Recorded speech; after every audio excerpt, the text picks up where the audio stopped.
ஏங்க சொல்லுமா. நம்ம இந்தியா எத்தனையோ மகான்களை கொடுத்துருக்கு. ஆமா. ஏன்னா கணிதத்துல இருந்து அறிவியல்ல இருந்து மதங்கள்ல இருந்து தத்துவங்கள்ல இருந்து அத்தனை பேரை கொடுத்துருக்கு.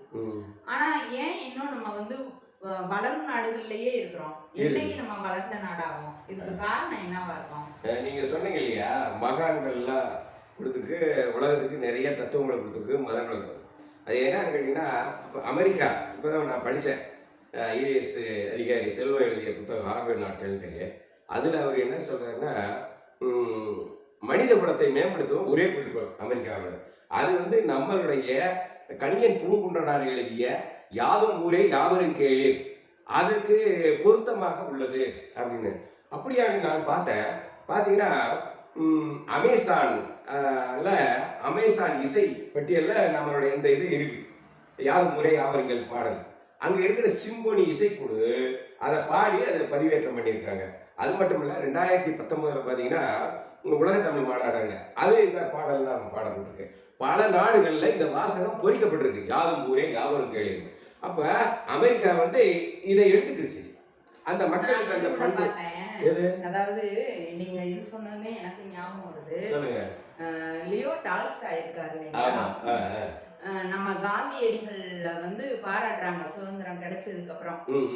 நீங்க எப்படி பெரிய போராட்டங்கள் அந்த மாதிரி எல்லாம், அதாவது வன்முறையான வழியில இல்லாம அகிம்சை முறைய எப்படி வந்து சுதந்திர போராட்டத்துக்கான களமா தேர்ந்தெடுத்தீங்க அப்படின்னு சொல்லி கேட்கும்போது அவர் சொல்றாரு, லியோ டால்ஸ்டாயோட புத்தகங்களை நான் வாசிச்சேன், என்ன அவர்கிட்ட இருந்து நான் அதை எடுத்துக்கிட்டேன் அப்படின்னு சொல்றாரு. லியோ டால்ஸ்டாயை பார்க்கும்போது கேக்குறாங்க, இந்த மாதிரி காந்தியடிகள் சொன்னாரு, நீ உங்களுக்கு எப்படி அந்த மாதிரி ஒரு இது வந்துச்சுன்னா, அவர் ஊர்ல தான் நான் அதை எடுத்துக்கிட்டேன். தென்கோடியில இருக்கிற தமிழ்நாட்டுல திருக்குறள்னு ஒரு புத்தகம் இருக்கு, அந்த புத்தகத்தை நான் வாசிச்சேன். அதுல வந்து 2 அதிகாரம் எனக்கு ரொம்ப பிடிச்சமானது, என் மனசுக்கு ரொம்ப நெருக்கமா இருந்தது. அது என்னது, இன்னா செய்யாமையும் வாய்மையும். இன்னா செய்யாமையில கூட இன்னா செய்தாரை பொறுத்தல் அவர் நன்மையும் செய்து விடல், அந்த குறள் வந்து எனக்கு ரொம்ப ரொம்ப நெருக்கமானது. நான் கூட வாசிச்சிருக்கேன் அவரோட புத்தகங்கள்ல.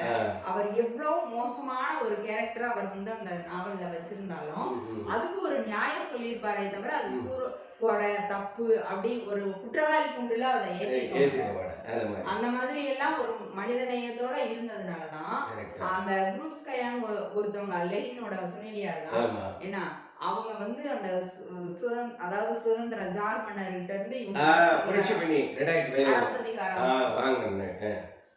வாங்கினதுக்கு அப்புறம் என்ன அவங்க வந்து கல்வி மந்திரியா இருக்காங்க. அந்த அவங்க ஆட்சி வரும்போது வெறும் 7-9% தான் கல்வி அறிவு உள்ளவங்களா இருந்திருக்கிறாங்க. 15 ஆண்டுகள்ல கிட்டத்தட்ட 70-80 விழுக்காடுக்கு மேல கல்வி அறிவு பெற்றவங்களா உருவாக்கி 90 விழுக்காடுன்னு சொன்னீங்க. ஆமா, அந்த மாதிரி வந்திருக்காங்க. என்ன அந்த இதெல்லாம் வந்து, அதாவது ஒரு இதை நம்ம படிக்கிறோம்னா அதை நம்ம வாழ்க்கையிலயோ நமக்கு கிடைக்கிற அதிகாரத்திலேயோ அதை பயன்படுத்தும் போது மக்களுக்கானதா இருக்கும், வளர்ச்சியை நோக்கி கொண்டு போகும். அது அந்தந்த நாட்டுல இருக்க மகான் எழுத்துக்கள் இருக்குல்ல, அது பாதிக்குது. அதான் அவங்களுடைய பண்பாக வழக்கமாக ஒழுக்கமாக வருது. சைனா ஜப்பான் இந்த கொரியா நாடுகள்லாம் அவங்களும் வளர்ந்த நாடா மாறி இருக்காங்க. அது எப்படின்னு கேட்டீங்கன்னா, சைனாவில் வந்து கன்ஃபியூசியஸ் இருந்தார். அவருக்கு முன்னமே பிறந்தது நம்ம நாட்டில் புத்தர். அந்த புத்த தாக்கங்கள்லாம் பார்த்தீங்கன்னா கிபி 300களில் இவர் வந்திருக்கார், பாக்கியா. அந்த பாக்கியான் இங்கே வந்திருக்கிறார், சீன பயணியா. 300 கிபி 600க்கு பிறகு யுவான் சுவாங் வந்திருக்கார். இருவருமே கொண்டு போய் அந்த கருத்துக்களை சேர்த்தாங்க. புத்தரோட கருத்துக்கு அவர் என்ன சொல்லியிருக்காரு, அன்பு, அகிம்சை, அப்புறம் வந்து அறியாமை இருள் அகற்று. இந்த 3 கூட எனக்கு ரொம்ப பிடிக்கும். இது பாருங்க, இதெல்லாம் உள்வாங்கிட்டாங்க. உள்வாங்கி தான் அங்கே இருக்கிறவங்க எழுதுறாங்க, செய்கிறாங்க.